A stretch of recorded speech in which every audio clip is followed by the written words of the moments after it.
Hello everyone, welcome to Qianmo Accountants. Today we're going to dive into one specific lens, how the economy impacts accounting jobs in Australia. Who is hiring, who is not, and where the real opportunities lie if you are starting or scaling your accounting career.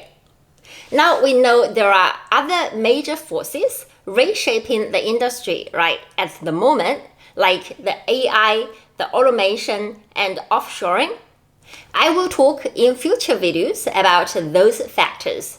In this video, I will just be focusing solely on the economic environment, not because those other factors aren't important, but because the economy itself plays a powerful role in shaping the demand, the salaries, and the types of accounting work available. So let's unpack how that works. Remember back in March 2020 when the COVID first hit Australia, the government closed the borders and introduced strict stay-at-home rules, so the economy took a heavy blow and many jobs were suddenly at risk. Did this impact accounting roles back then? Yes, it did, but not as bad as many others actually. In accounting, there are two main types of roles, the commercial accounting roles and the public accounting roles. Commercial accounting roles are positions within a company's internal finance team. Those roles don't directly generate revenue. Instead, it's an overhead unit. So when the main business activities of the company stopped, the company's revenue dropped sharply. With less cash flow to support those overheads, many businesses actually cut back, and unfortunately, some accounting roles were among the first to be reduced. And the other type of the roles is public accounting roles. The public accounting roles, on the other hand, were relatively less affected. That's because public accountants generate revenue directly for the firm, rather than being treated as a cost. While the COVID's impact was significant, the effect wasn't as severe because firms serve clients across many industries, so when some sectors struggled, others may hold up or even grew, actually. This balance helped even out that downturn. But still, many firms did have temporary salary cuts to get through it. Yes, hate it.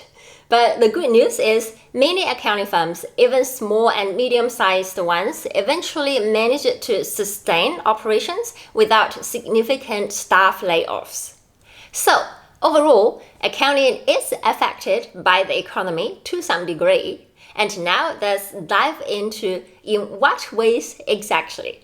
First, let's look at the large companies versus small companies. Large companies are generally more stable. Listed and multinational firms usually survive the downturns, but they may cut discretionary services like consulting or advisory, and they usually push harder on fee negotiations during the hard times. Small businesses, on the other hand, are more vulnerable. Their biggest risk is cash flow. Because of their size, even a relatively short period without revenue can quickly lead to a shortage of operating cash. Unlike large corporations, they usually have fewer financing options. This lack of cash flow can cause delayed payments, service cuts, or even closures, as we saw with many cafes and restaurants during the COVID period. So for commercial accountants, your company might reduce revenue or even shut down. That mostly will impact the salary or even the existence of your accounting job, unfortunately. For accounting firms, the impact in your business clients means you might get less work engagements.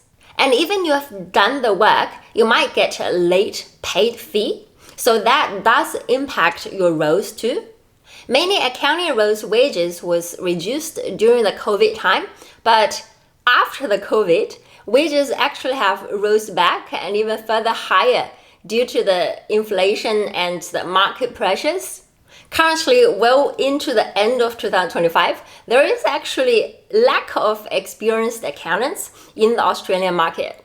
If you are starting or building an accounting career, it can be discouraging to know that the economic downturns do have a significant impact on accounting roles. But don't be sad. Despite the ups and downs, accounting isn't one of the most vulnerable professions. That's to be sure. Because the demand for accountants is structural. Structural means the economy always needs accountants. One major driver of this structural demand is compliance, which is preparing the financial statements, the tax returns, the business activity statements, the GST, which is goods and services tax, the payroll, superannuation reporting, year-end accounts, tax planning, and many other government or business organization compliance rules. These obligations don't stop just because the growth slows. Australia runs on small and medium-sized enterprises, the tradies, the cafes, clinics, e-commerce businesses, agencies, property developers, and every one of them needs accountants to stay compliant. The second driver is informed decision making. Businesses rely on accountants' reports, interpretations, and insights into making critical choices. During the economic hard times, the directors and managers will ask questions like, how much does this production unit cost? Can we afford another employee? Should we restructure to survive? How do we survive cash flow shortages? And a lot of those questions. This isn't generic compliance. It's actually applied contextual accounting. And the more volatile the market, the more valuable it becomes. So practically, even in hard times, large businesses still need compliance and audits, to say the least, because these are legally required and relatively safe job engagement that they can't cut. Small businesses often need restructuring and advisory support during the tough times, even if they may be slow to pay fees. And individuals might even rely more on accountants during the downturns because they would hope to avoid tax mistakes at the tax time and get as much tax refunds as possible. Apart from all that, insolvency and restructuring work also picks up when the conditions tighten. Well, insolvency doesn't sound like exciting, but that does create demand for forecasting, creditor communications, and turnaround planning. All of those are accounting work. The bottom line, does a slower economy reduce the need for accountants? Well, businesses may try to spend less, but the underlying demand doesn't disappear. In fact, some industries even perform better during the downturns. So the slowdowns can affect profits, salaries, and a limited number of roles. They don't wipe out the need for accountants, that's for sure. And in my next video, I will cover something that could have even bigger impact on the Australian accounting industry, and that is AI automation and offshoring. Thank you for watching. And if you want more insights into accounting careers in Australia, I've put together resources and training to help people become job ready for accounting industry here in Australia. Check the link in the description below to learn more, and good luck on your accounting career journey.